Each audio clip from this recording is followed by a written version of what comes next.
Bueno, y nos vamos a esta hora a la Argentina, al contacto con el doctor Roberto Robacio, profesor emérito de la Universidad Nacional de Córdoba, ex investigador principal del CONICET, y un hombre totalmente activo en los temas que hacen a la universidad, a la ciencia y tecnología, a la educación en la Argentina. Argentina que viene de, yo creo que se puede decir, sorprender a todos con una movilización que las universidades estuvieron poniendo en las calles en estos últimos días, ¿no? Concretamente hace un par de días, en distintas partes del país. El profesor Robacio ya nos había anunciado que en Córdoba había movilización y por eso queremos conversar con él un poco, una evaluación de todo esto que está pasando. Buen día, ¿cómo le va, Robacio? Buen día, Ángeles, ¿cómo le va? Mucho gusto de comunicarme nuevamente con ustedes.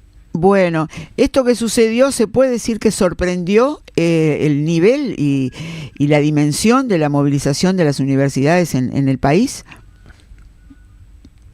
No, yo creo que no sorprendió. La movilización fue bastante masiva, como las otras tres anteriores. Yo creo que hay más que buenos motivos para esta movilización. Y yo creo que, vamos a tener que seguir luchando por lo mismo porque no parece haber ninguna respuesta por parte del gobierno. Es más, ayer mismo, el día de la movilización, y por supuesto con toda la intención de que coincidan las fechas, el presidente hizo otro recorte de 75 millones de dólares del presupuesto de educación y ciencia y tecnología. Así que esa respuesta es más que evidente. Robacio, buen día. A propósito de esto, recordemos, porque esta es la cuarta edición, además que se hace de esta marcha federal universitaria, ¿no? Que nosotros, por cierto, a propósito de lo numeroso que decía Ángeles de esta movilización, estamos viendo en pantalla en nuestro canal de YouTube imágenes, digamos, de las movilizaciones, no solo la de Córdoba, sino de distintos puntos de la Argentina. Pero a propósito de esto, ¿cuáles son concretamente los motivos, los recortes que está haciendo el gobierno de Milei a nivel de las universidades públicas? ¿Cómo afectan, digamos, el funcionamiento de las casas de estudio, digamos, y que además sabemos tienen, particularmente en el área de ciencia y tecnología, una importancia y que le han permitido a la Argentina un desarrollo destacado también en esa área, ¿no? La lectura que se puede hacer es más o menos siempre la misma, siempre hay que recordarla, y hay que recordar también que la mayor parte de los asistentes a estas movilizaciones, la mayor parte son jóvenes que ninguno de ellos probablemente ha conocido ninguna etapa neoliberal previa, o sea, son chicos que en las épocas de los últimos gobiernos neoliberales eran muy pequeños o no habían nacido.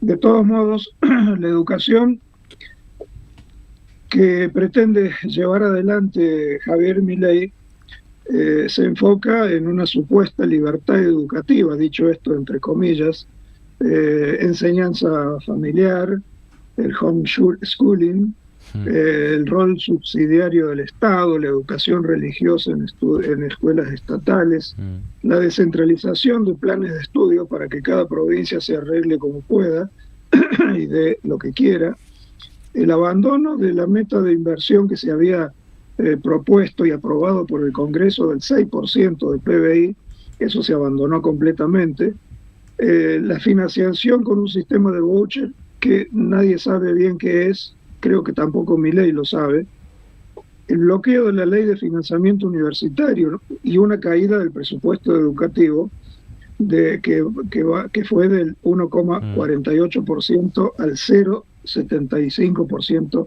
del PBI, independientemente del desplome de los salarios generales en todos los niveles educativos. Yo creo que todos estos objetivos no hacen otra cosa que tratar de modelar los futuros recursos humanos, llamémosle, también para acceder a negocios educativos que son muy lucrativos y que ya están en marcha detrás de la privatización de muchas de los organismos educativos. Y en el mismo andarivel uno encuentra el panorama, obviamente, en ciencia y tecnología, con un desfinanciamiento que ya pasó del 40% respecto al 23%. No hace falta ir muy atrás para sacar este número. Casi la mitad del presupuesto ya se ha anulado, lo mismo que se ha bloqueado instituciones de renombre internacional y de resultados excelentes en muchos de los casos, como el CONICET, el INTA, el INCA, el INTA, la CONAE, entre otros, ¿no? Ahora, lo que es preocupante absolutamente, que dentro de todo esto, mientras la debacle cae sobre la Argentina, ya se sabe que hay 13 millones de hectáreas, que es el 5% del territorio nacional, que ya pertenecen a capitales o estados extranjeros. ¿Cuánto por ciento dijo? 5%. 5%. Milei se da el lujo de intervenir el puerto de Ushuaia, permitir aterrizar aviones militares e ingresar tropas estadounidenses a territorio argentino, ofrece las milicias contra la Franja de Gaza, cierra la sala de prensa de la sala de gobierno, entrevista al siniestro Peter Thiel, todo ello sin autorización del Consejo, por una propia iniciativa y con los mágicos decretos de necesidad de urgencia. Así que todo esto yo creo que nos lleva, si ya estamos, o por lo menos rápidamente nos llevará a un estado neocolonial, del cual va a ser muy, muy difícil, en el mejor de los casos, muy difícil salir. Y usted mencionaba ahí algunos aspectos incluso de la política internacional de Milei, que no están aislados con esto, ¿no? Que tienen que ver también con una cuestión de pérdida de soberanía, de sometimiento. Se plantea ahí la interrogante, ¿no? De, bueno, ¿qué país es el que queda cuando se vacían o se destruyen de esta manera también sus capacidades de investigación, de educación, de desarrollo, ¿no? Sí, todo el mundo sabe o debería saber que lo que se está destruyendo, sea en educación, sea en ciencia y tecnología y en muchos otros aspectos, lo que se está destruyendo en tan poco tiempo, en el mejor de los casos costaría décadas volver a recuperar en alguna medida.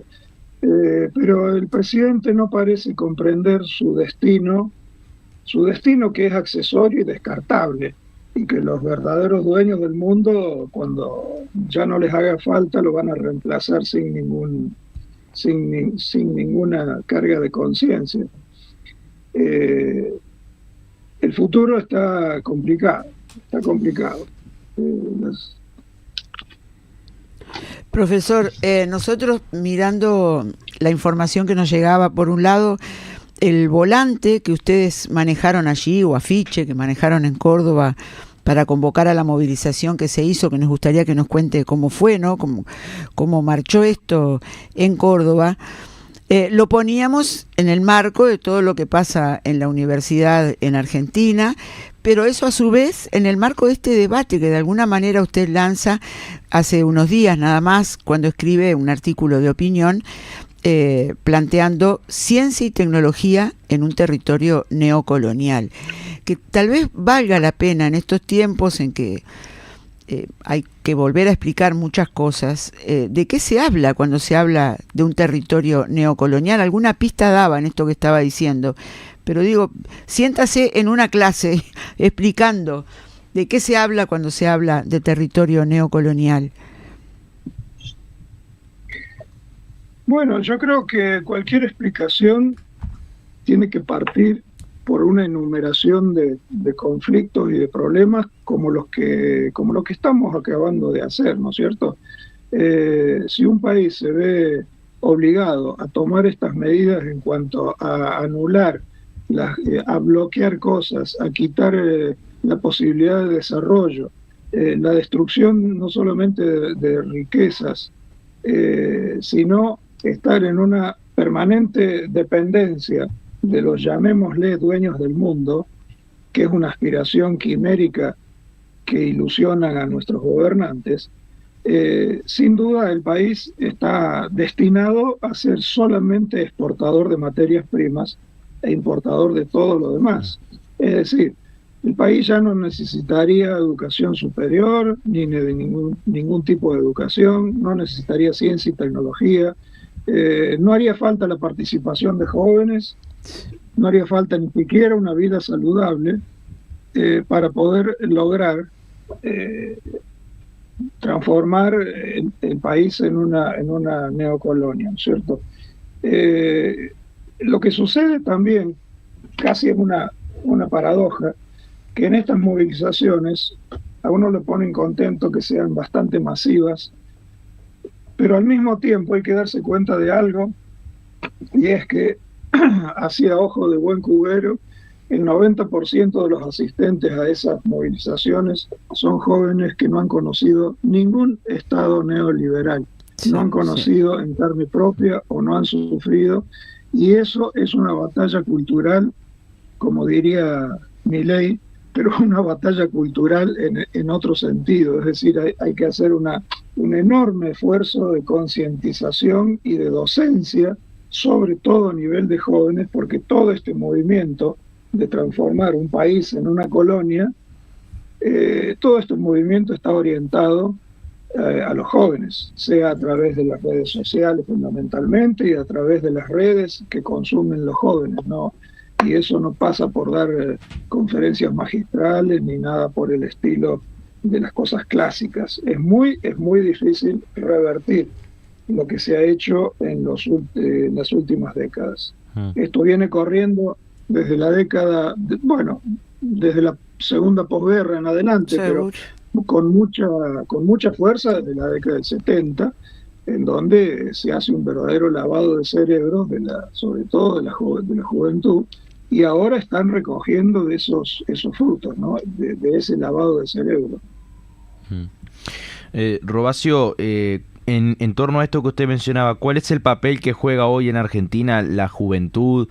Por supuesto en el tema vinculado con la educación y con las universidades, usted lo decía y hemos visto esta marcha, y las ediciones anteriores también han tenido una participación muy importante de jóvenes, pero incluso a nivel general y en el desafío y en el ejercicio de pensar en estos temas como el que usted plantea en este artículo, ¿cuál es el rol que están jugando los jóvenes? Porque muchas veces hemos escuchado decir, y se ha puesto como uno de los argumentos o los elementos que llevó a Milei al gobierno, incluso decir,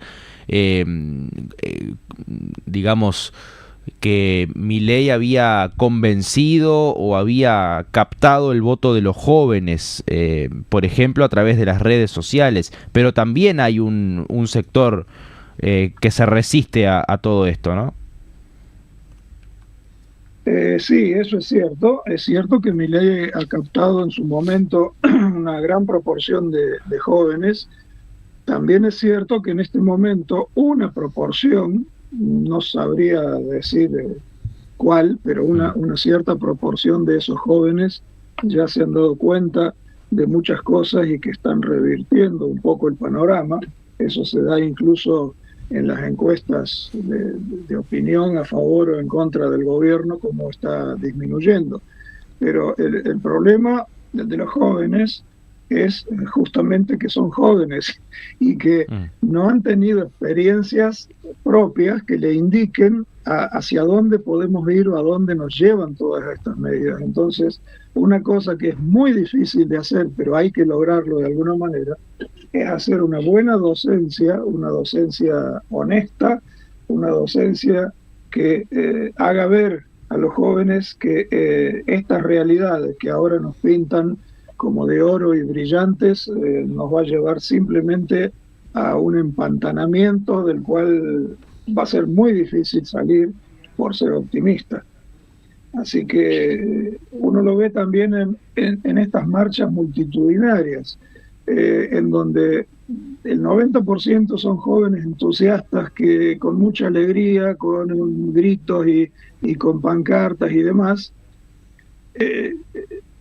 y sin embargo no hay mucha participación de nosotros los viejos, salvo los rectores que no tienen otra forma de hacerse ver en esas manifestaciones, rectores que a veces, por suerte no todos, pero muchos, de los rectores y de los grandes jerarcas, digamos, actuales que gobiernan la universidad, son personas que tienen discursos de tipo, como le llamamos aquí, maestra ciruela, o sea, son discursos en donde se hacen una enumeración de problemas, pero ni siquiera se alcanza a vislumbrar un indicio de sugerencia o de solución de lo que se puede hacer. Y estamos hablando de dirigentes importantes, que algunos de ellos dan la impresión de que tratan de hacer la plancha hasta la jubilación o hasta que lo propongan como diputado o senador en alguna de las provincias. Así que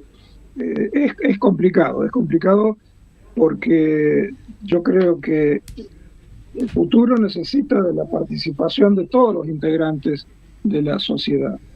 El hecho de decir ahora todavía uno escucha por televisión, en los telenoticieros, gente que opina que hay que tener esperanzas porque si al gobierno le va bien, al país le va bien. Sí. Eso no es nada, está más lejos de la verdad absoluta, ya que si al gobierno le va bien, seguramente que la sociedad enferma no tendrá otra salida del país que transformarlo en una neocolonia. Yo creo que en parte ya somos una neocolonia. Una cosa para también saber de parte, ya que tenemos la posibilidad de conversar con usted, allí en Córdoba, ¿alguna cosa para destacar de lo que fue la movilización y en particular si hubo reacciones, si hubo desde el periodismo, desde las autoridades, alguna repercusión de esta marcha? Bueno, no que yo conozca. Yo estuve en la marcha, no estuve mucho tiempo porque, bueno, uno hace un poco de evaluación de lo que ve, de lo que escucha. Claro. Muchos cantos, mucha alegría, mucha marcha, pero cuando termina la marcha cada uno se va a su casa con su mate bajo el brazo, al mejor estilo montevideano. Sí, hemos adquirido esa costumbre también acá, le hemos copiado la costumbre y está toda la juventud con su mate bajo el brazo, con su termo, cada uno dirigido a su casa, a su pensión o donde sea, pero no sé si se seguirá hablando más que en algunos pequeños círculos sobre lo que acaba de pasar o lo que está pasando. Y eso es un poco lo que yo me refería, que una de las cosas más difíciles que hay que hacer en este momento es hacer una docencia por parte de los jovatos que conocen, es decir, esa generación intermedia que ha conocido etapas neoliberales anteriores, y tratar de hacerle ver a la gente joven que eso no solo que ha vuelto, sino que ha vuelto reforzado, ha vuelto de una manera que uno ya no entiende cuál puede ser la salida, más que haya un mayor involucramiento, que sean acciones colectivas, que haya mucho pensamiento crítico y autocrítico, que la sociedad no se sienta servil, y que se profundicen en esfuerzos orientados a objetivos comunes y quizás postergando las eventuales divergencias que hay entre los distintos sectores. Doctor Robacio, le queremos agradecer por este rato. Una preguntita nada más por si tiene algún dato. Esto ahora está en la Suprema Corte de Justicia, ¿los fondos le van a llegar a las universidades o no? ¿Esto está en debate o ya está resuelto y no tiene vuelta atrás? Bueno, teóricamente la justicia tendría que dar la última palabra, lo cual no es ninguna garantía para destapar champán, ni mucho menos, porque sabemos que la justicia, el nivel de ético y moral de la justicia argentina, llamémosle Suprema Corte como un representante de ella, deja mucho que desear y no son mejores que el gobierno ejecutivo. Y además el gobierno de Milei, que es se ha caracterizado por, si es necesario, no cumplir muchas veces lo que se le ordena, ¿no? Si así lo dispone, con esa forma tan particular de tomar decisiones que tiene Milei y bueno, y todos los que lo acompañan en ese gobierno. Sí, sin duda. La ley federal de financiamiento, tanto de educación como de ciencia y técnica, tiene el visto bueno del Congreso, cosa que Milei no se preocupa en recabar para muchas otras cosas. Tiene el visto bueno del Congreso y tiene el visto bueno incluso de la justicia. Seguro. Pero él no lo desconoce y se maneja con decretos para tomar resoluciones absolutamente personales, como por ejemplo la invasión que estamos teniendo del gran país del norte, sea a nivel de soldados o sea a nivel del portaaviones que tuvimos cerca. Ustedes también lo tuvieron cerca. Sí, cómo no. El portaaviones en donde Milei hizo su show artístico. No sé si llegó a cantar sobre el portaaviones, pero más o menos, muy contento de que él está participando de la dirección del planeta, cuando no se da cuenta que es un adminículo, por hablar en un idioma educado, un adminículo que cuando ya no le sirvan los van a tirar y lo van a reemplazar por otro. Bien. Gracias, doctor Robacio, por estos minutos. Nosotros, por supuesto, que estamos en contacto para seguir hablando de temas de la educación en Argentina, de la ciencia y la tecnología y de, bueno, cómo desde la política, desde las distintas expresiones también de lo que es la gestión, ¿no?, de la educación, de la que tanto se habla a veces, se desarrolla en Argentina esta realidad. Le agradecemos, como siempre, por atender y por estos minutos con la 36. No, gracias a ustedes, ha sido un placer, como todas las veces que nos comunicamos. Yo creo que esto es muy positivo y bueno, esperemos con la mejor esperanza hacia adelante. Un abrazo, profesor, hasta la próxima. Un abrazo fuerte. El doctor Roberto Robacio desde Argentina.